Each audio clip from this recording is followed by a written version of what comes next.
We were having our usual family dinner at the kitchen table, just Sarah and I, because our kids are grown and out of the house. The meal was a simple veggie stir-fry concoction I whipped up. I fixed dinner tonight because she had something going on at the library where she worked and was late getting home. Sarah's usually home before me, but not tonight.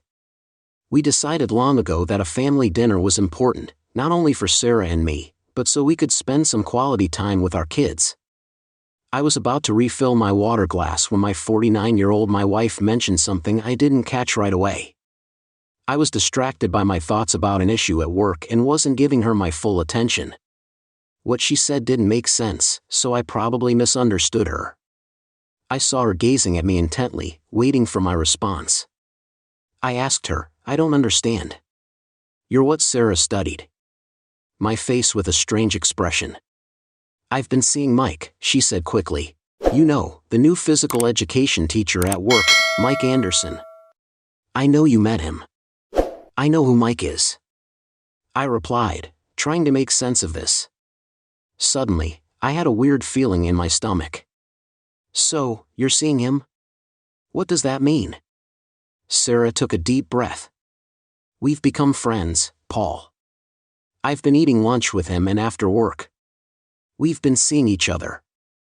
I've been meeting him, going out with him, and going out with him." I couldn't believe it. I thought she was joking, but she wasn't. She watched me closely and said, "Yes." I couldn't believe it. I started to speak, but I couldn't. I just sat there, looking at her. "Yes, you're having an affair." "Paul, this can't be true." I started to speak, but nothing came out. "Please just listen, Paul," she said quickly. "I'm sure this is a shock. I know what you're thinking, but it's not like that. It's not a bad thing, really. It's not. I just had to tell you about Mike because I do love and respect you. I always have. I love you." I gasped. "How can you believe this? It's true." She interrupted me. "You've always been my number one guy. Getting married to you is the best thing that ever happened to me. I love you and I'll never give you up. I love you so much." I just couldn't go on seeing him without saying something to you. My eyes locked onto her face. I was holding a shred of hope that this conversation was some kind of joke. Maybe it was all a misunderstanding. Sarah loves me as much as I love her. She couldn't be having an affair when she didn't retract her statement. I tried to figure out what was going on. I don't know what to say. "Sarah, I'm completely confused right now. Please don't feel bad." "Paul," she pleaded. "I've been seeing Mike, but he's just a friend. I certainly don't love him. Think about it, honey. My being with him hasn't affected our love and our relationship one bit." I was still reeling from this unexpected turn of events. "How can you say you love me?" "I do love you," she continued earnestly. "We have a great marriage and I'll always treasure that, but I need to have other male friends too. I've never complained about you having them." "Male friends," I replied. "I know that and I appreciate it. That's really all Mike is to me. I always love being with you, honey, but when I'm with Mike it's different. He's a lot younger than us and thinks differently about things like this. I have to admit that sometimes he makes me feel like a teenager again." "Stop," I cried. I wanted to remain reasonable, but my self-control suddenly snapped. I suddenly lost my temper. I had to cut her off before she went on and on about her romantic story. "I don't want to hear about your affair or how you feel about it." Sarah saw the anger and spoke cautiously. She said she was sorry and that she knew it was a sensitive topic, but she wanted to be honest. She asked me not to hate her. She confirmed that she was seeing Mike. "Mike, you don't have to worry about anyone finding out. We've been very discreet, so no one knows. I'm sure you never suspected anything, and no one else does. That's supposed to make me feel better, but I don't think it will. I just wanted you to know that we aren't disrespecting you in public, just in private." I thought to myself, I hope you can believe me, Paul. Mike is just a fun young guy for me to hang around with for a while. He's a guy that gets something from me that you never missed. I'll always put you first in everything. I never meant to hurt you. I just couldn't keep hiding it from you. Being with Mike is just. I hope you don't mind me asking, but I was wondering if I could impose on you to do me a small favor. I was seething at her casual attitude.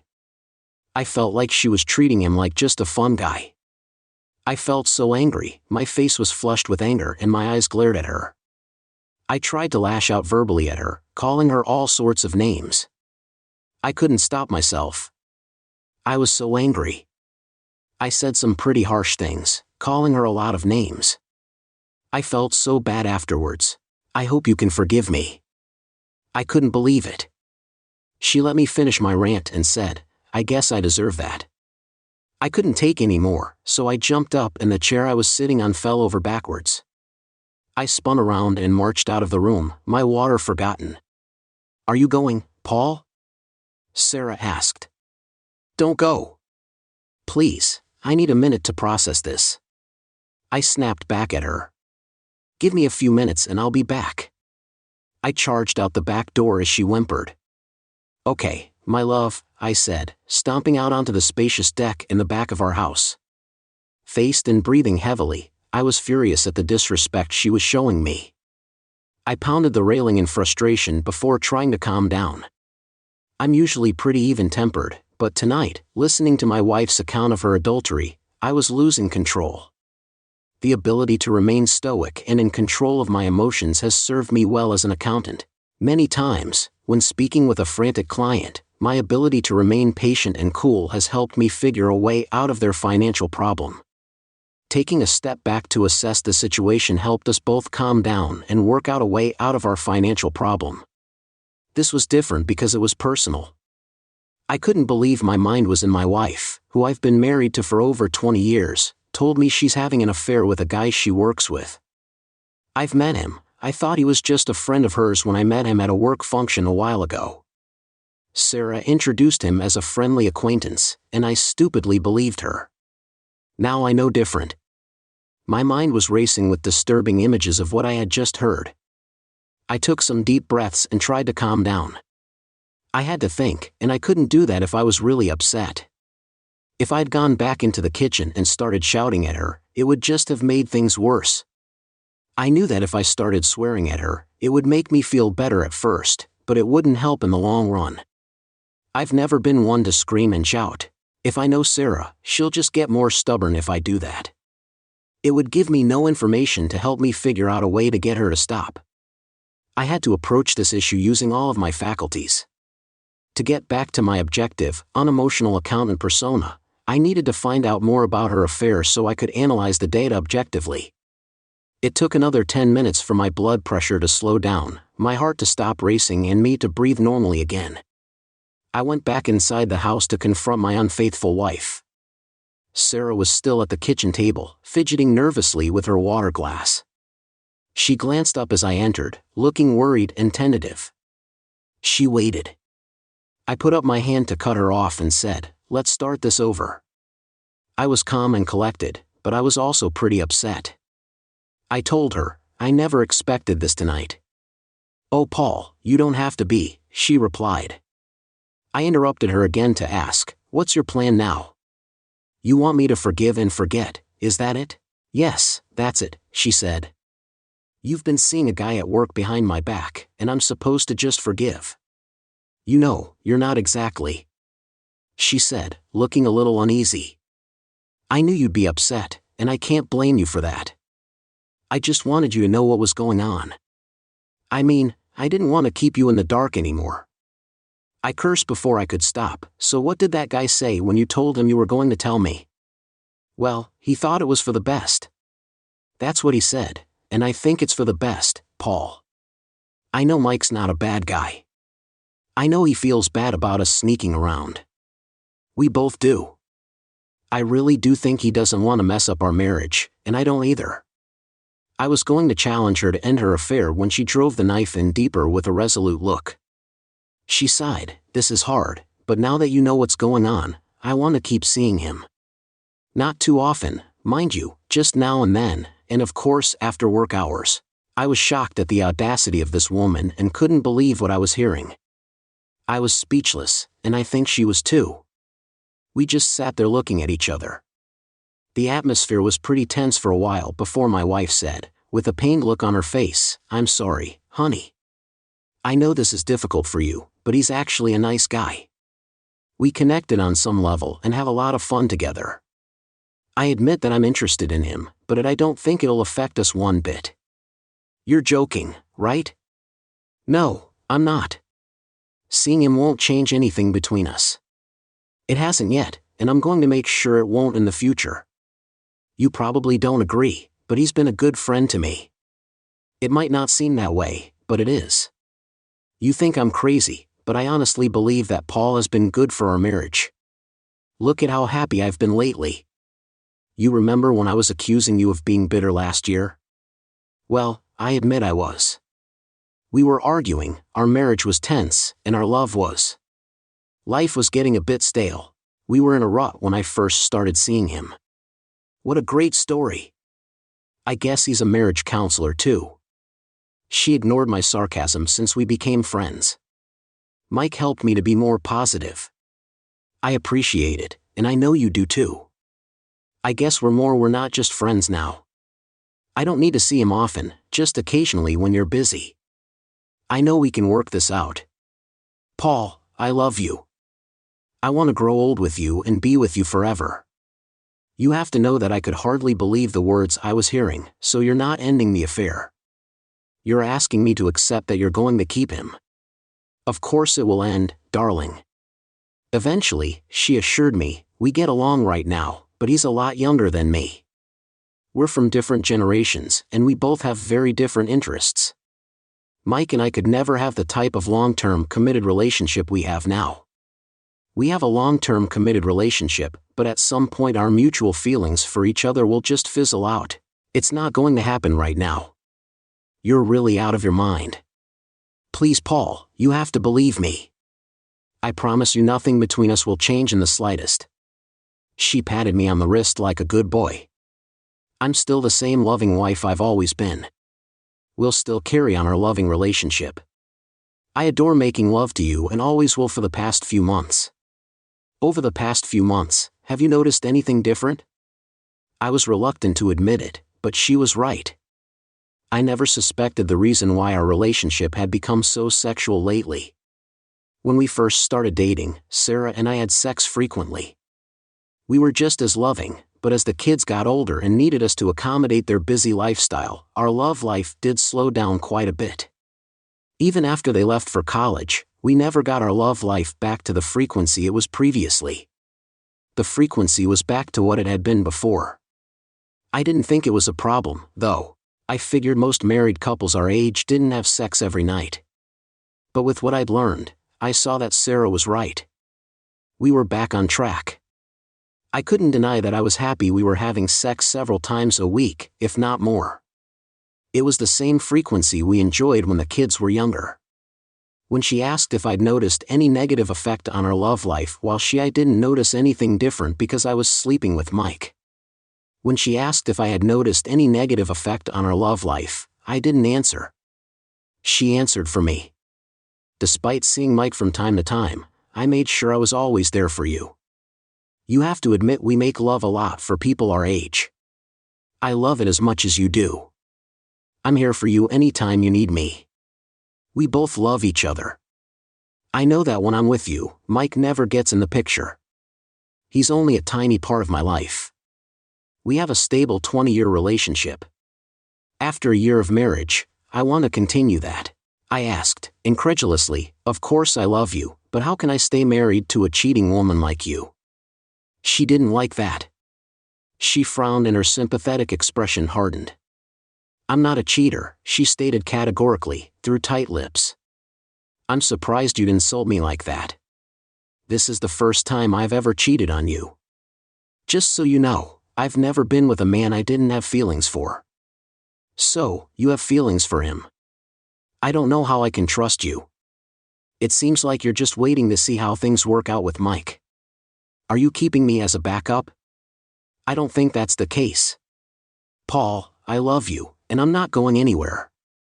I just want to be with Mike sometimes. I'm not asking you to leave me. I just want a little time to do something you'll like. I'll never have to worry about it. It won't affect us, just like it hasn't for the past few months. I sat there for a few minutes, listening to my wife babble on. I couldn't believe she'd think our relationship wouldn't change now that I knew she was a cheating wife. My mind was racing with disturbing images of what she and that jerk were doing every time she wasn't home. After a while, my brain came back to reality, and I listened as she kept justifying her actions. Paul, I think it'll be better for us in the long run. I've been so much more relaxed and positive lately, and I've been more uninhibited in the bedroom. You must have noticed how much better sex has been. I haven't turned you down for sex once, and I don't plan to. I've also allowed you some extra things that you've wanted to do for years. Well, I'll let you do anything you want now. Since I've been with Mike, I've been able to express the sexual side of myself fully. No more hang-ups. I've noticed that you're not a fan of oral, Paul. I think it's fair to say that Sarah's approach has changed. Our sex life used to be pretty conservative. We did enjoy oral in a few different positions. I wasn't complaining. Sarah's a lovely woman and a generous lover. We both got off, and I was certainly satisfied, but I'd be lying if I said I didn't notice that Sarah had become a sexual dynamo over the last few months. I thought it was because the kids weren't around or because of some hormonal thing. As she got older, I realized that I'd become a better lover. I now knew that it was the young guy from work that was turning her on. It was funny how she thought that the truth would excite me, when actually it was very depressing. I always felt lucky to marry her when we met. Sarah was a sexy divorcee, a few years older than me, with 2 young children. I was attracted to her and we got along fine right from the start. It was her second marriage and my first. I know I was happy to be in a relationship with such a charming, intelligent woman. People used to tease me about having an older wife, but I loved her and her kids and never worried that they weren't mine. Her first husband was a loser and a deadbeat dad. He left her soon after she had their second child. When we married, I had adopted them and raised her kids as my own, even though I wasn't biologically their father. They've both grown up to be respectable young people, and I'm proud of them now. After 20 blissful years of marriage, she dumps this on me. What do I do? Paul, she looked at me and said, I know you're upset and you might feel hurt. I don't want you to. I want to help make this as easy as I can. I know you still care for me and I know you have needs. Let me help you feel better, honey. You'll always be my number one. Rose got up from her seat and came to me, swaying her hips in a way that usually turned me on. Please don't worry about anything. I'm here for you. Let me know how to help you, baby. I'm sure we can think of something. She started to sit on my lap, so I shoved her away. She gave me a hurt look, but I didn't push it. Without warning, I got up and left the room. She was caught off guard, and she barely had time to call out, "Wait," before I was out the door and into the car. As I drove off, I saw her at the doorway with her hands covering her face. I had to get out before I did something I'd regret. It was 10 minutes before I realized I was just driving around in circles. I thought about doing the usual angry, bitter spouse thing and I went to a bar and got drunk.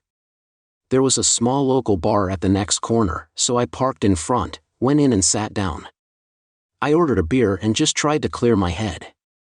I decided to gather all the information tonight, maybe it will help me with my future decisions. Later, I drove back home with a purpose.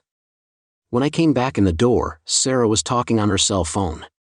She looked surprised to see me and whispered urgently into her phone. When she saw me enter the room, she said, "I have to go." I said, "No, I can't." His back. From the look on her face, I could tell she was talking to her boyfriend. I was surprised, but I forced myself to stay calm and focused. I needed to do what that smart bartender told me. I went back to my seat, and there was still my coffee. Sarah sat across from me, looking serious. "Paul," she started to say, but I interrupted her. "Let me speak. I'm not sure I want to hear this, but I think I have to know how your affair started." I hope it will help me deal with it. I asked her, so, how long, Sarah? How long have you been going behind our backs? Sarah let out a sigh. She must have thought it was only a short time. She admitted that we'd been friends for a while, but that things turned physical a few months ago. She told me how his words made her feel special and how it helped her explore her sexual feelings. She let out a deep breath, as if telling me this story was a big weight off her mind. So, where do we go from here? I asked. You just admitted to lying. My wife has been cheating on me for months. She's been messing around with some young guy who's not much older than our kids. I had no idea. You think I'm just going to congratulate you for being so clever? No way, Paul. She reached across the table and held my hand. I tensed up, but I didn't pull away, even though I was devastated. I still loved her. Please understand. I'm ashamed for deceiving you. She said, I hate the fact that I let you down. I know you never knew about Mike because we've been very. I didn't want you to know about our relationship. I was so ashamed of what I was doing and nervous you'd suspect something the first few times I came home after meeting him. I felt terrible and vowed it would never happen again. Mike was very supportive of my situation. He never pressured me to continue, he left it up to me. He was happy to just see me occasionally. We both agreed that we didn't want to mess up my marriage. I guess that changed. I said, pulling my hand from hers. I glared at her, no matter how badly I behaved. I know I love you, Mike's a good guy and he'd be a great catch for a lucky girl someday, but he can never take your place. I told him all the time that we'd never be more than friends with benefits, and he agreed. He said he was very fond of me, but felt the same way as long as we didn't raise any suspicions at work. I knew I could probably go on having sex with him and no one would know. However, I completely avoided him when if our colleagues knew we were friends, they'd start asking questions. I didn't want to answer, so we still had lunch once in a while to appear normal, but we never let on that we were anything more than friends. Heidi and other colleagues even joined us sometimes at lunch. I know they never suspected anything. You were one clever cheater. I lost my cool for a moment. Sarah flashed me a sad look and nodded her head. Yeah, I was clever all right on the surface. I was a faithful wife with a great job, lots of friends, and a good traditional marriage. Inside, though, I knew it was a lie. I had to face up to my conscience. I always thought of myself as an honest person and a good wife. My bad behavior made me feel like I was letting you down. I started to hate myself for deceiving you. Our marriage is precious to me and has always been the most important part of my life. What I had with Mike was just a temporary situation. I do care about him, but my feelings towards him are just a shadow of what I feel for you. My lack of integrity began to bother me to the point where I was becoming jaded about my life. Despite how I'd handled things, I was losing my virtuous self. I've come to realize that I'm not the person I thought I was. The answer to that is to stop cheating. I know that sounds harsh, but I'm not sure I can do it right now. Sarah said she'd like to think she could just drop Mike and things would go back to normal. Paul, I doubt that's true. You said yourself you were happy together. We've raised 2 great kids and have gone through a lot together. The hardest part of married life is that we both have great jobs and have built a life together with Martha and Robbie at college. Now we have a chance to enjoy our time together in a way that we haven't been able to before. If you love me like you say, coming back to be my faithful wife and giving up that jerk should not be an issue. She exhaled hard and shot me a look of concern. It probably would have been at first, but now I'm not so sure. Of course I love you. You like no other Paul, but I've seen another side of life and learned a lot about myself and my needs over the past few months. I'm not sure I can go back to how things were, even if I want to. I've tried to be the same loving wife to you that I've always been, but Mike has opened my eyes to other options. I angrily pulled my hand from hers. I tried to remain calm, but I couldn't. Other options? You can't stop screwing around. You're too in love with him. I was good enough to marry and support you and your kids all these years, but some hot young stud comes along later in life and I'm not good enough anymore. It's not that, honey. I've always said you're the best husband and father I could have asked for, but after so many years of marriage, I've changed. We both have. Neither one of us is the same as when we first. It's not a bad thing, it's just the natural progression of two people who've lived together for many years. I was glaring at her, unable to speak without losing control, when she saw I wasn't speaking. Sarah said, "I don't want to hurt you, Paul. I really don't. I know you may not believe that right now, but it's true. We are going to be together, and nothing will change between us. I'll make sure of that, despite feeling bad for your feelings. I'm not happy with my life right now. I have a wonderful husband who I love very much and two wonderful kids who love and respect you. I just have a male friend I see occasionally for fun and excitement. He's a nice young guy that I like who makes me feel things I haven't felt since I was a teenager. I hope you can understand how I feel and that you love me enough to allow me this favor." She just kept talking. "It's not a bad thing, Paul. Just remember, I'm always there for you. You can always count on me. I'd like things to remain the way they are for a while longer, though. Not forever. Just until I finish exploring these new experiences. Then I'll end it with Mike and go back to being yours exclusively. That's what I want for us. Just give me a little time to settle down. I hope you can appreciate how honest I am. I don't want any more. If you let me have this one last secret, I promise I'll make it up to you. You'll never want for anything. I'll always be a good wife. No one will ever know about the tiny bit of time I spend away from you. Just give me a little support on this one issue, and I'll reward you for the rest of your life." This conversation was getting worse by the minute. When she first laid out her affair on me, I was caught off guard. We started our regular dinner. A quick chat with me and I was feeling great about my marriage again in no time. I'd gone from being a happy husband to feeling pretty down. My wife, who used to love me, now has a younger lover who is probably more attractive than me. It took me a few minutes to get my head back in the game. This was a lot to take in. I thought I could convince her to listen to reason and end this affair. Now it was clear she had no intention of ending it. She just needed me to. I want to cooperate and allow her to continue. Let's keep exploring her feelings. This is the highest level of cheating. You've been lying for months. In fact, I never suspected anything. Now you admit to all the lies and the cheating. You promised to keep me as your husband. But you haven't explained why I should trust you. I know you've lied repeatedly. Not just to me, but to our kids, our friends, and everyone else. How can I ever trust you again? I'll never be able to trust you again. How do I know you won't just change your mind about Mike or some other guy you meet in the future and replace me with someone younger?" Sarah snorted in frustration because she knew I had a point. It was the truth.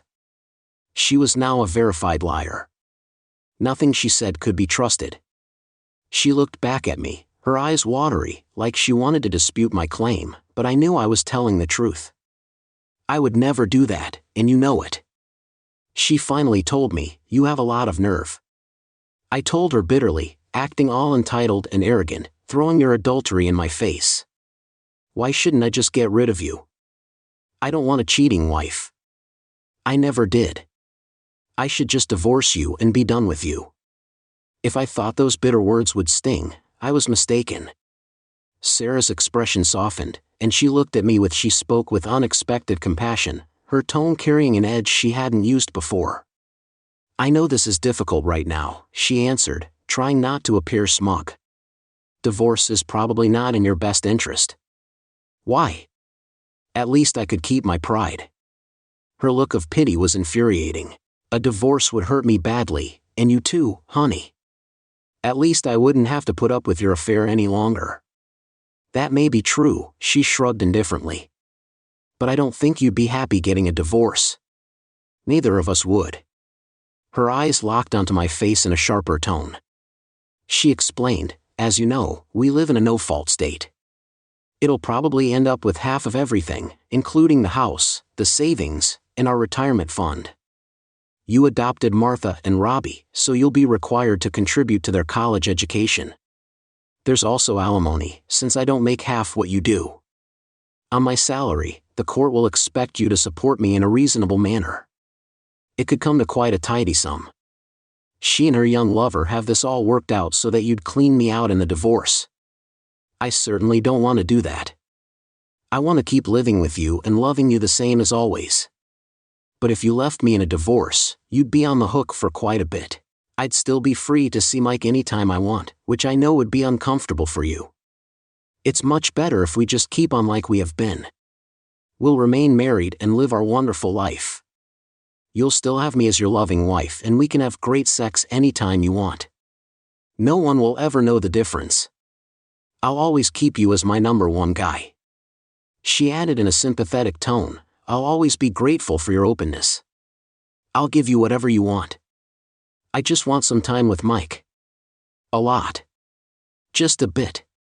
The rest of the time, I'll keep making you happy. I was happy before you laid this on me. I said bitterly, now I know I'm just a stupid cuckold old for my faithless wife and that jerk you work with. It's not like that, Paul. I began to walk away, and she called out, wait. Don't go. We have. Let's talk about this some more. There's nothing to discuss. Sarah, you've given me an ultimatum. I have to decide if I want to accept it. There's nothing to worry about. She cried. Nothing will change between us. You'll see. I don't want you to think about anything other than how much I love you for allowing me this freedom. I'll do anything. To make you happy, I'd have to end my affair right now. She took a frustrated breath, looked down and whispered, I can't do that just yet, honey. I can't stop right now. There's nothing more to talk about. This conversation is over. I've heard all I can stand. You told me how you feel, and nothing I say will convince you otherwise. At the same time, I'll never. I can't believe anything you say anymore. I've tried talking sense to you, but you're a liar and a cheat. I went into the den and turned on the TV. I didn't care what was on. I was still in the dark about what happened in that difficult conversation. I thought about going to a hotel and staying away without telling you. I was so angry. I wanted to hurt you the way you hurt me. I knew leaving home and getting drunk was not my style. I guess I'm too rational or boring to do anything rash. I was numb and tired. It felt like a nightmare. How could she do this to me? I watched TV for another hour or so. There was a game on, but I couldn't tell you one thing about it. I heard my wife leave the kitchen at some point. It was the sliding glass doors. I heard doors opening and closing when she went out on the back deck. I guess she was calling someone and needed privacy. She probably told him how our conversation went. She came in quite a while later and entered the den. I was on the recliner, so she couldn't sit next to me. She did move close and watch me for a while. Are you all right, Paul? She asked. She asked sweetly, I know this was a lot to accept, honey, and I want to help you. I glanced over and saw her flash me a weird smile. Do you want to talk some more or do you want to go to bed? She asked. You know, I'll do anything to make you feel better. I really want to. I was disgusted. Offering me sex to console my hurt feelings was like pity sex for your poor old husband. I bet it was her boyfriend, Sloppy Seconds, who suggested it. He's a bit of a dupe, bless him. I was pretty annoyed at the whole idea. I just ignored her offer and went upstairs to bed. I was pretty mad at my wife and thought about sleeping in the guest room, but decided she was at fault, so why should I leave my room? I undressed in record time and jumped a few minutes later. Sarah came into the room. She saw I was already in bed, so she went to the bathroom and changed into a sexy nightgown she knew I liked. She turned off the light, slid under the covers without saying anything, and started moving towards me. I later found out she was cheating on me and didn't intend to have sex with me. I used the hole I'd made in my covers to turn away from her and hoped she'd get the message. Instead, she moved closer and tried to spoon me, reaching for my chest to turn me to her side. I pushed her hand away, like to fool around. Honey, she whispered softly. Suddenly, an image appeared in my head, a revolting image of my slender 49-year-old wife. I'm 49 years old. I saw an image of an old woman on Mike's bed, lying on her back and being vigorously penetrated. I imagined her grabbing him and smiling at him as he took what was exclusively mine without moving. I pulled her hand off me and said never again, but honey, I know you're upset. I just wanted to. I flipped over and glared at her. She was startled by my angry expression. Even in the dark, I could tell she could sense my bitterness. Of course, I'm upset. I just found out I've been a cuckold for months. If you need sex, go call Mike. I'm sure he can take care of your hungry cheating holes. Sarah was flabbergasted. I don't think she expected me to reject her like this. I glared at her. I looked at her for a few moments, then turned back to face the wall. Sarah didn't say anything and didn't bother me anymore. I had a lot of trouble getting to sleep, and I know she did too. The next morning, I was up before the alarm went off. I barely slept and was still bitter at the conversation the night before. Sarah was in bed, but she wasn't. I took a quick shower and when I came out, she'd already left the bedroom. Sarah had to be at work an hour before I did. I've always been an early riser, even though I didn't have to go in early. I was usually up before her and sometimes even fixed breakfast. That was before I knew she was screwing that jerk. I dressed and cleaned up. I left the room and saw her downstairs fixing breakfast. She called out, "Good morning, Paul. There's bacon and eggs for you and some toast. You want some coffee too?" I ignored her greeting and her offers. I just walked out of the house. "Paul, wait, please." I heard her call out as I slammed the door, got in my car and zoomed off down the street. At work, I tried to forget about my problems, but I kept thinking about her and that young jerk and couldn't concentrate through the day. I got several calls from Sarah, but I didn't answer and her messages went to voicemail. I didn't bother listening. I deleted them. She sent me a few cute texts, but I deleted them too. I couldn't get her out of my mind. I made a few simple mistakes in some of the work I was reviewing, so I decided to take the afternoon off. I called up a lawyer for a consultation. He was an older guy, and he took me in. It didn't take long to realize that Sarah's account of the situation was accurate. I would be at a disadvantage emotionally and financially, while she would be in a strong position with a younger partner. I would be left to support her financially, and as I had never been unfaithful, I didn't have a partner to support me emotionally. I would end up in a difficult financial position, possibly with limited resources. The bedroom apartment wasn't a pretty picture. If I stayed with her, it wouldn't be much better. She made sure to emphasize that I'd get sex, but it would be second-rate and pity sex to boot. It was clear that this younger guy was her ideal in a way I never could be at 48 years old. There was no way I could compete in bed with a good-looking, athletic 30-year-old. I also had to consider that if I stayed in the marriage and ignored her cheating, it would seem like I was sanctioning her affair. They'd assume I was okay with a cheating wife, and I could never claim adultery in a divorce proceeding. What's more, trying to fight fire with fire, basically remain married and have my own competing affair in a relationship contest with my wife, was even more daunting. I'd lose every time. There were plenty of guys who wanted to have sex with her, even guys as young as her kids. Mike was proof of that at 49 years old. Sarah is still fairly attractive with short dark hair, a trim body and a pleasant personality. I'm an average-looking older guy with a slightly receding hairline and holding a little too much weight. I have a good job and I'm okay looking for a 48-year-old. I'm 40. I'm not young, but I don't know how many women want an older, middle-class, married boyfriend. Not many, I guess. The contrast between our dating prospects was pretty depressing. She was still hot, and I was not. After a frustrating day in the office, I went to the bar for dinner. I stayed away as late as I could. Unfortunately, I never got into the bar scene, and it was pretty boring. Being by myself, I wanted to be home with my wife, relaxing with a beer and some TV. I didn't want to be in a bar, drinking alone, surrounded by guys who were also lonely. When I got home, Sarah was already in bed. It wasn't that late, but I guess she just gave up on me. I woke up early after another difficult sleep. I left the house at dawn and I went to a diner for breakfast. I drove around and did some window shopping, basically wasting as much time as I could. Then I went back home, wondering if my cheating wife was there or out screwing that young bastard at his apartment. It turned out she was home. She must have heard my car pull up because when I got to the door, she opened it and welcomed me with a smile. She tried to kiss me, but I turned my head so she hit my cheek.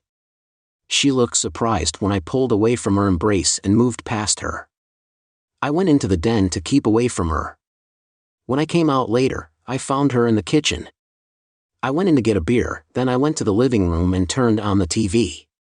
She showed up a few minutes later with a glass of wine. She asked if I minded. "Join you?" Sarah inquired, her tone polite. I noticed she'd changed. She was now wearing a thin tank top that clung to her figure and left her arms and shoulders bare. She was also wearing a pair of tight shorts. I couldn't miss the scent of her spicy perfume. I was sitting on the sofa this time. I moved to the side, giving her the rest of the sofa. She made a point of sitting right next to me. During the TV show, Sarah became more amorous. I knew the wine had affected her, maybe even a little sexually. She wasn't drunk when her head moved close to my neck. I chose that exact moment to say I needed to use the bathroom. I politely moved her back, stood up and walked away. As I left the room, I saw her look at me funny because I didn't respond to her advances. I finished up in the bathroom, but instead of going back to the living room, I went into the kitchen. "You coming back?" she asked. "This show is getting good, but not right now." I stayed in the kitchen for a while, and when I thought it was long enough, I left with a beer and went straight into the den, shutting the door behind me. As expected, Sarah opened the door a few minutes later. "What are you doing?" she asked with a smile. "Just some stuff I need to get caught up on." "You don't want to watch the show, right?" "Oh, okay," she replied. She was still standing there as I kept my attention on the computer. When I didn't look at her, I could almost sense her frustration. I knew she was puzzled. After such a nice dinner, I'm sure she hoped there'd be a thawing in the atmosphere a minute or so later. I felt her hands on my shoulders. "What are you looking at now?" she asked, glancing at the computer screen and pretending to show interest. "I pulled up some paperwork from an account I was working on," I replied. It was a complicated financial spreadsheet, so I knew she would know what it was. "You got kind of busy on Friday and didn't finish this," she said. I told her I didn't think you'd mind if I missed, I said. "The show? Oh, of course." I shivered when she began rubbing my neck. She knew I liked having my head and neck rubbed, and she made the massage as suggestive as she could. Her hands were moving around my neck, scratching my head a bit. I could smell the alcohol on her breath when she leaned down and kissed my head, lovingly. I just ignored her. It took 10 more minutes for her to get the hint that I wasn't interested. Eventually, she just walked away and went back to the living room. "Could you please shut the door?" she said as she pulled it closed behind her. I was relieved to be able to breathe again after being my soul mate for so long. Sarah still turns me on a lot. All the things she was doing were designed to get me horny, and it was working, but I was determined to remain disinterested in her feminine charms. I had no intention of sharing them. With another guy it took me 3 hours to finish the work. When I went upstairs to bed, I found her asleep. She was wearing a very revealing nightie with matching panties. I guess she wanted to seduce me in that skimpy outfit. It sure would have whetted my appetite for sex. She planned to surprise me, but she grew tired from the wine and fell asleep on Sunday morning. I got up before Sarah and once again ignored her all day on Monday. On Monday, her car wouldn't start, so I had to drop her off at work. She asked me to pick her up later in the day, but I ignored her calls. I left work early and got to her workplace before her last shift ended. I waited for the people to leave the building when I arrived. When I got to her workplace, she seemed surprised and not too happy. I said, "Hey honey, ready to go home?" She shot me a harsh look. I said, "Hey Paul, why didn't you call me back?" He said he was busy and wanted to tell me he'd already arranged a ride home. I said, "Oh really? Well, that's fine. I'm here now, so let's go." At that moment, a tall, athletic guy with dark hair came into the room and moved easily toward her. My wife went over to greet him, as I expected she would. It was her boyfriend's friend, Mike. I'd seen him before, but I didn't take note of him that much. Then, a few feet away, he looked even younger than I remembered him. He seemed more like a college frat boy than an adult teacher. He was wearing sneakers, shorts, and a shirt which displayed his muscular arms and legs. He's an ass, but he was good-looking. He looked great, and I could see why Sarah was attracted to him. When he arrived, Sarah's eyes widened. Mike looked a little confused. "Oh, Mike," she said, sputtering. "I was just telling Paul that I already have a ride home." I kept my cool because I knew there was a possibility he might look surprised to see me. When he recognized me, he smiled and glanced from me to my wife. "Oh hello," he said, extending his hand. "I'm Mike Anderson," I replied, ignoring it. "Yeah, I know who you are," I said, trying to diffuse the tension. "This is Paul, my husband," Sarah said. "Mike, this is Paul, my husband." The man's confused expression softened a bit as he remembered me. "Oh, that's right. Yes, Paul Davis. I remember you. Nice to see you again." "I'm sure it is.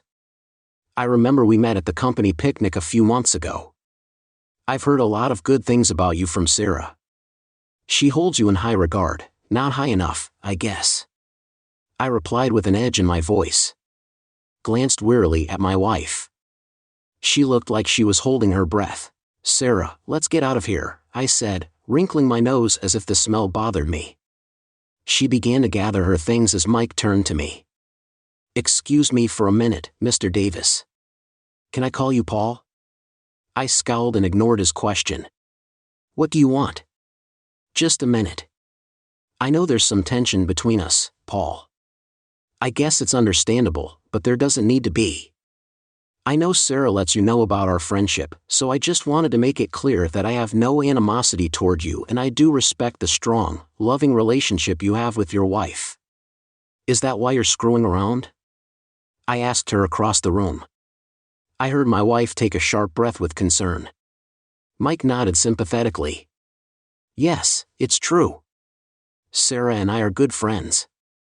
We've expressed our friendship intimately, but that doesn't mean we don't respect you and your place in our lives.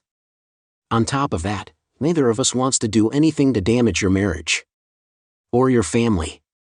We can only be friends, and nothing more. She's always said she loves you and only you." This guy's a real smooth talker. I thought Mike continued his speech with a smile. "I hope you won't resent my friendship with Sarah. She's been a great influence on everyone around her, including me. Once we got caught up in it, we realized we should have come to you before we got intimate. I take responsibility for that. She was very proper and it was my fault for taking things further than I should have." "You admit you seduced her?" "Yes, she's a lovely woman and I admit I was a little infatuated as a result of my lack of self-control. I found myself behaving in a way that wasn't professional, but I want you to know that I never meant you any harm. I appreciate you letting her work here so she can be a role model for the others. Her friendship has meant a lot to me and I'll value it for the rest of my life." That was some pretty serious BS. I didn't know what to say, so I glanced away from this guy's face to my wife and saw her watching his performance, wrapped up in attention. Her eyes were sparkling as if she was impressed. Young lover's respectful viewpoint. "So, if I asked you to stop seeing her, what would you say?" He shrugged and said, "I understand your concerns. I probably would feel the same as you, but as far as ending our friendship, I'd have to leave that decision up to her. Sarah is a very intelligent, passionate woman. If she doesn't want to see me again, I'll respect her wishes. If she does, I don't know how I can say no to her."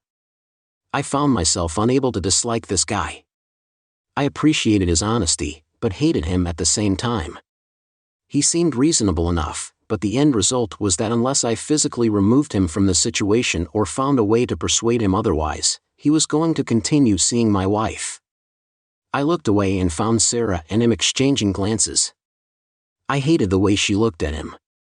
She was as old as his mother, but in his presence, she was just an adolescent with a crush on her teacher.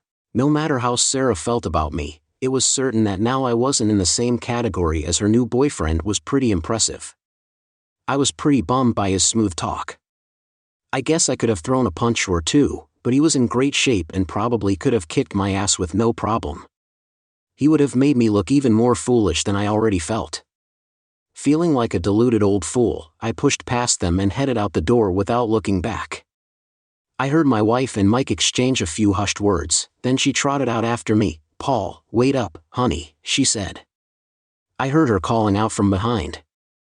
I could hear her high heels clicking on the hard floor as I walked as fast as I could back to my car. I didn't even want to be around. The whole conversation left me feeling weak and emasculated. It was obvious how much Sarah thought of him. I knew I couldn't compete with a young, fast-talking stud like him. I hated him for seducing my silly wife. Although at the moment I was probably more upset with her than I was with him.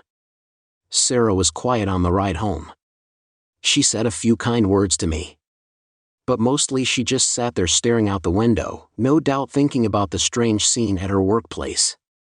I don't know what she thought about her boyfriend now, probably more impressed with him than ever. I know my status took a big hit. I came off as weak, bewildered and hesitant while he babbled confidently about his respect for me and how impressed he is with my wife. We got home and as I trudged up to my bedroom I felt like I was 68 instead of 48. Sarah could see I was depressed and she tried to. She tried to cheer me up, but it was no use. She even suggested giving me a back rub and maybe more to help me sleep. I wasn't interested in having her touch me in the least.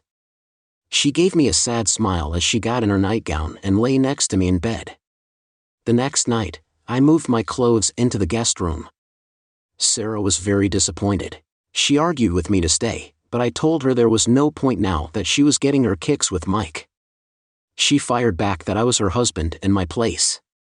She was by her side, and she even promised to give me anything I wanted sexually if I just stayed by her side at night.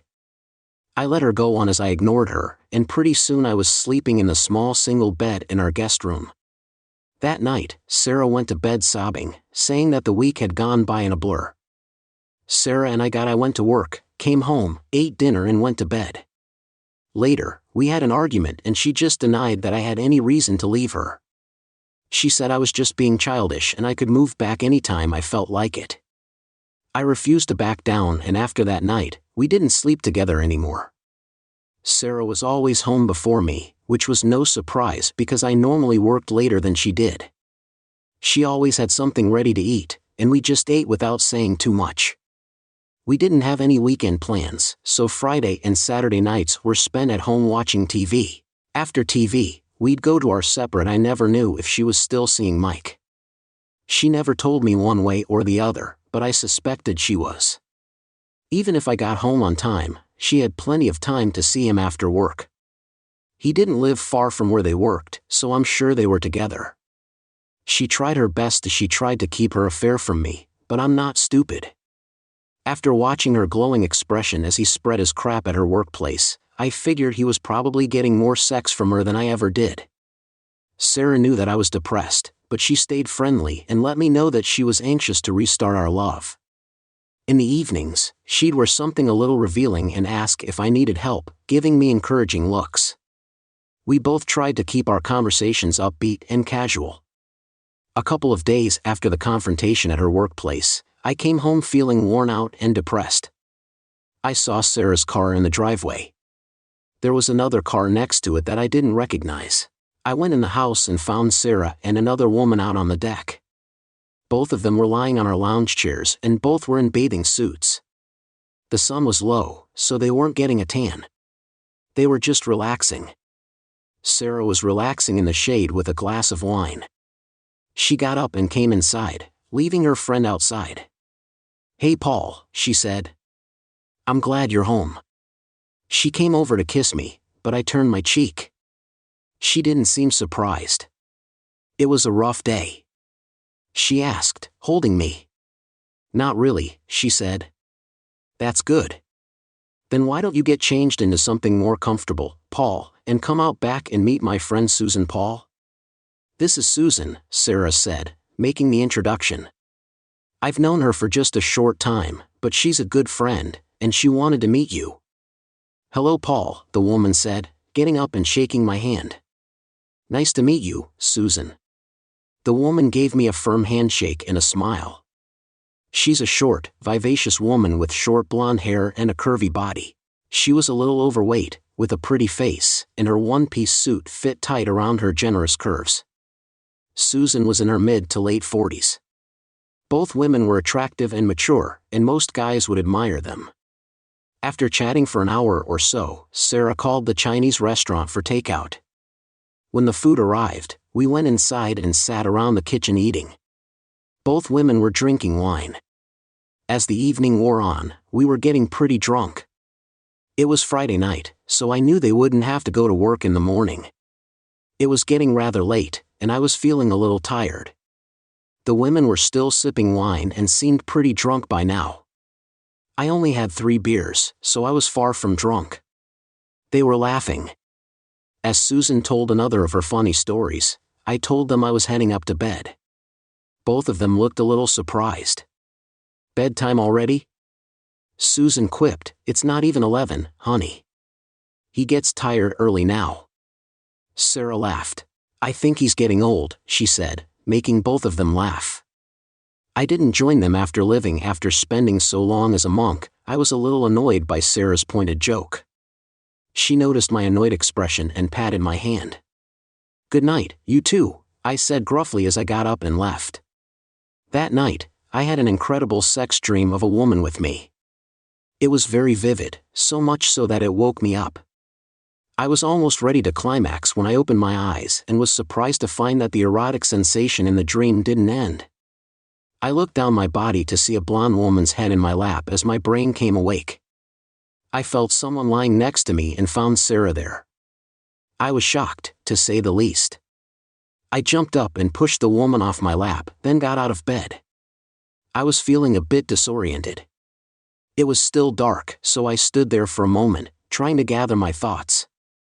I saw both Sarah and Susan lying naked on the bed, watching me with smiles on their faces. What are you doing? I asked, shocked. To make you feel good, Sarah said softly. I thought you'd like it, yes, big boy, Susan added, reaching out her hand. Come back to bed and let me finish what we started. You're going to love it. Please, Paul, Sarah whispered. I know what you told me, but it's been too long. I want you to be happy, honey. Just let us take care of you. Please, screw. I was angry and confused. How dare you trick me in my sleep when I couldn't stop you? Maybe Susan didn't realize what a sore subject our sex life was, but Sarah sure did. I left the room in a huff and went downstairs to the kitchen. I spent a few moments washing my face. I was trying to get some sleep by looking in the sink when I heard footsteps. I turned around and saw both women standing in the doorway. They seemed a little embarrassed as they moved to the kitchen table. They were still wearing their robes. What on earth were you thinking? I asked them. Sarah said softly, we just want to help you. Yes, said Susan. Sarah told me about your situation, said Paul. She thought that I could help you get out of your slump. I still think I can, said Sarah. If you let me. I don't need any help, I said. I'm not in a slump. I pointed at my wife. Everything was fine until you met this guy and had to cheat on me. You said nothing would change between us. See how that worked out? Everything changed. You've been cheating on me for months and I'm pretty sick of it. She told me that, Susan. I personally don't think she should behave that way, but she's a big, I said, she makes her own decisions. She made it clear, and look where we are now. I know she doesn't want to hurt you, Paul. It's easy for you to say. I told her. Don't you think it hurts knowing my wife isn't satisfied with me? She has to go screw some guy half her age to get her rocks off. How do you think I feel? You think I feel bad about Sarah getting screwed over, right? Her hot boyfriend is screwing her so well now she can't quit. She basically told me I have to live with it, like it or not. I'm stuck with her. Sarah cringed at my accusation. It's nothing I haven't said before, but maybe this time it'll stick. This was the first time Susan had heard it. She glanced over at my wife with a knowing look, then looked back at me. I didn't mean any harm. We thought you might like to try both of us. I thought you'd enjoy it. I think most men would. I'm not most men. I yelled at her, I'm sick of her cheating. I hate cheaters. Instead of ending her affair like she should, she wants me to cheat too. She even tried to force me to cheat when I was asleep. That's low, Sarah. Even for a woman like you. Susan looked a little guilty, and Sarah's eyes lowered to the floor. I just want to make you happy. Happy, my wife whispered, her voice catching. I didn't think. I mean, I thought you might like to have both of us. I know you don't want me, but Susan's a sexy woman. She wanted to be with us tonight. I thought it would be fun. Well, screw that. I snapped. What do you plan to do next? Drug me and put me into a. I think we need to take a step back here. Let's not forget that we didn't do anything that bad. In fact, I've got an idea. Why don't you two invite Mike over? I'm sure he'd be interested in meeting you both. And since you're so keen on having sex, how about I make a few calls to some other people? Guys, I know you can have a gangbang. Wouldn't that be great? Please stop it, Paul. Sarah said with irritation, I get it. We made a mistake. Okay, no need to go crazy and be so insulting. So now I'm the crazy one. Well, I'm out of here. She left the room. You both make me sick. I thought about going to a hotel, but I wasn't going to let my wife chase me out of my own house. I went into the guest room, locked the door and moved the dresser in front of it. That way, if they tried to sneak in, at least I'd hear them coming and could defend myself. The next day, I realized that I couldn't take it anymore. I went to my lawyer during my lunch break and told him to go ahead with the divorce. I explained how my wife and her friend wanted to ambush me during my sleep. He suggested we use a restraining order to get her out of the house and keep her away. I said that was fine. He explained that he was trying to trap me into a similar relationship as her and have the moral high ground 2 days later. Sarah was served at her workplace during lunch. The server went right into the break room and served her in front of her friends. Then he served Mike the jerk for alienation of affection. After that, he went to the principal's office and served him for allowing Sarah and Mike to carry on an affair during work hours on work property. We didn't have proof of that last charge, but we were going to round up witnesses about the exercise class and hope the story Sarah told me left out that part. I was sure that some of the coworkers were involved. People at work thought my wife was having an affair with Mike. In any case, it was clear that they were cheating, and I was suffering for it. I got a call at work right after lunch. Damn you, Paul, Sarah screamed at me. You fool. I told you what would happen in a divorce. It can't be worse than living with a cheater and an abuser. I'm sick of it. You and your boyfriend can both go to hell. I understand why you're upset with me. You've made that clear dozens of times, but did you have to involve Mike in your revenge? He's a nice guy. Having this charge on his record will not be good for his career. He should have thought about that before he decided to have an affair with a colleague. I'm not going to mince my words, he's just as much of a sleazebag as you and deserves everything he's getting. In fact, don't bring any of your friends to the house anymore. And you can stay away too.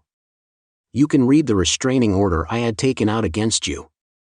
You have to keep away from me. I've also changed the locks so you can't bring your girlfriends over to force me anymore. You're crazy. It wasn't like that at all. She yelled. Most guys would have jumped at the chance to have 2 hot women in bed, but not you. I guess 2 sexually charged females are too much for a wimp like you. Susan was right. You are one screwed up guy. By the way, is your friend Susan married? If so, I'd like to have a word with her husband and let him know what kind of. He's not screwing around with you anymore. I laughed. Come get your things from the driveway before it rains and they get ruined. If you want anything else, just talk to my lawyer. She started to say before I hung up on her. Sarah came by that night and picked up her clothes. I watched her from the window as she came to the house with her friend. Heidi was pretty mad at me and gave me the finger. I just laughed. Now that she was out of the house, I felt a big sense of relief. Her wayward ways were no longer on my mind. The kids called me a few times. Martha was a little angry with me. She found out what her mother had done and didn't approve of it. She asked me if I could ever forgive her and take her back. I told her a simple no, her mother is not worth it. Robbie was more sympathetic and understood that his mother had messed up. He didn't blame me for kicking her out, and I appreciated that. I told both of them I still love them and that they could count on me if they ever needed help. We still have a good relationship. My lawsuit against the workplace never went anywhere. It seems that Sarah was telling the truth when she said that she never had sex at work. She and her boyfriend only had sex at his apartment or somewhere else, but never at work. In fact, we had trouble finding anyone who even knew they were having an affair. So, she was right that they had kept their affair a secret. However, we couldn't prove that they had been misbehaving at work. While Mike's affair was discovered on work grounds, he was let go with a stern reprimand and soon moved out of the area because of the gossip. Sarah was fired too. She was quite bitter about it and yelled at me on a few phone calls that her work problems were all my fault. She applied to another place out of the area, but they had found out about her affair. Martha told me she was working as a receptionist at a real estate company in the next town over. The divorce took a while to go through. We had to sell our house because neither Sarah nor I could afford it on our own. I might have been able to, but it was too big for me anyway. Sarah only took a few items from our house when she moved. I got a 2-bedroom apartment near my work and put a lot of our furniture into temporary storage. I moved into a bedroom apartment near my work and put a lot of our furniture into temporary storage. You might be wondering why I took so long to divorce her. Let me explain. In all the months that I was living with her, I slowly cleaned out our joint accounts. She never knew, as she was too involved with her affair. After the divorce, I didn't date much. I was gun-shy with money was tight for me because of the kids' school bills and Sarah's alimony. I wasn't able to hide much from Sarah's lawyer, but once I was on my own I spent very little and my finances began to improve. I put myself into my work and I'm now getting close to a promotion at my company.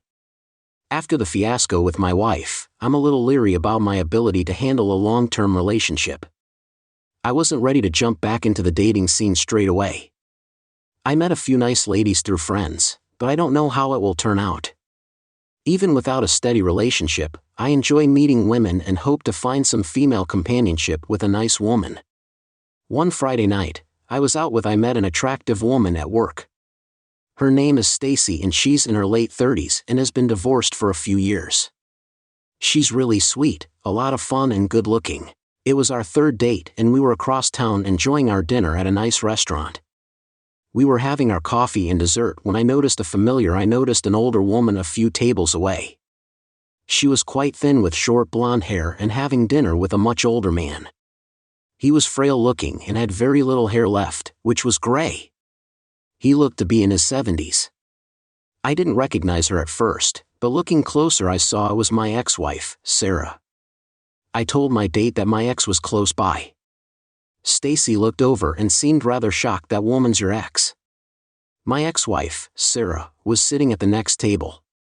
She looked more like my mother than my wife. I told Stacy that Sarah was a few years older than me and that she must be having a rough life after we split up. I was a little worried about how thin she was. She looked almost too skinny. He laughed and said she looked old enough to be his mother, and she looked like her father. I was surprised to see she was your wife. I tried to look unaffected, but inside I was worried about Sarah. She was wearing a sleeveless dress, and I could see the flesh on her arms was just flapping, skin hanging off. Her bones and wrinkles seemed to have deepened considerably. I didn't tell Stacy, but she looked very unhealthy. I hoped she was taking care of herself. We didn't discuss her anymore. We finished our delicious meal and left the restaurant. When we left the restaurant, Stacy needed to use the bathroom, so I waited by the entrance for her. I felt a tap on my shoulder and heard a familiar voice say, "Hello, Paul." I turned around and there she was. Her face had aged a lot, so much that I barely recognized her. I was going to say how well she looked, but I didn't want to lie. Instead, I just said how nice to see her. "How are you?" "Oh, not too bad." Her once sparkling blue eyes had dulled, her face was thinner, and her skin looked ashen with an unhealthy pallor in her cheeks. "I speak to Martha and Robbie sometimes." I told her they seem to be doing well in school, which is good to hear. "Yes, Arthur comes and visits once in a while, but Robbie doesn't come by as often." We just stared at each other for a minute. "Well, Sarah, I don't want to keep you from your date." "He's not my date." "Not really," she replied vaguely. "Oh, are you still with Mike?" I asked, trying to sound innocent. A haunted look came into her dull blue eyes. Sarah lowered her head for a moment before she spoke. "No, Mike and I aren't together anymore," she answered in a raspy voice. "I haven't seen him since a few months." After our divorce, she looked up at me and added softly, "But that's okay. I don't want to see him anyway." "Sorry to hear that," I replied, trying to end the conversation before Stacy returned. "It was nice to see you again," Sarah said, holding my gaze. Her skinny fingers suddenly grasped my arm in a surprisingly tight grip. "You know, Paul, I'm really sorry about how things turned out between us." "You were right, you know." "I was. About everything. Mike wasn't worth it." "I know that now. I saw your date. She's really pretty." "I'm not married, you know." I joked that I was bitten once and would be bitten twice, but she didn't laugh. She just watched me with sad eyes. "I hear that, honey. You always were the man for me." I knew it then, but I was too stupid to appreciate it. I was at a loss for words. "Listen, Paul, if you ever feel like talking about it," she said, shoving a scrap of paper in my hand. Her wrinkled face watched me for my reaction. I didn't reject the paper, and for a moment, her blue eyes sparkled again. "When I loved her, I really would have liked to hear from you, Paul. I know we can never be together. I know I messed that up, but I hope you're happy now. I know you weren't with me. Your date is really pretty. I just hope she appreciates the opportunity she has to be with you." Another word, and Sarah turned from me and shuffled back to her table. She said something to the old man, who glanced over at me with a curious look. Stacy came out of the restroom about that time. "You ready to go, Paul?" "I sure am." We left arm in arm. I threw the paper in the trash on my way out. That was the last time I saw Sarah. I heard from her kids that she was living with some old guy a couple of towns away. They said he was probably the same guy I saw with at the restaurant. They said she's not doing too well. Her health isn't good and she has diabetes. Luckily, she has someone to support her. The guy has money to support her. Stacy and I never married, but I'm doing well working as an accountant. I still see my kids as much as I can, but not their mother. I guess I still feel something for her, but after what she put me through, I can never live with her again and want to keep it that way. Thanks for watching. What would you do if you found yourself in Paul's situation? Would you forgive Sarah or move on like he did? Let us know in the comments below. Don't forget to like, share and subscribe for more real-life stories and shocking betrayals. See you next time.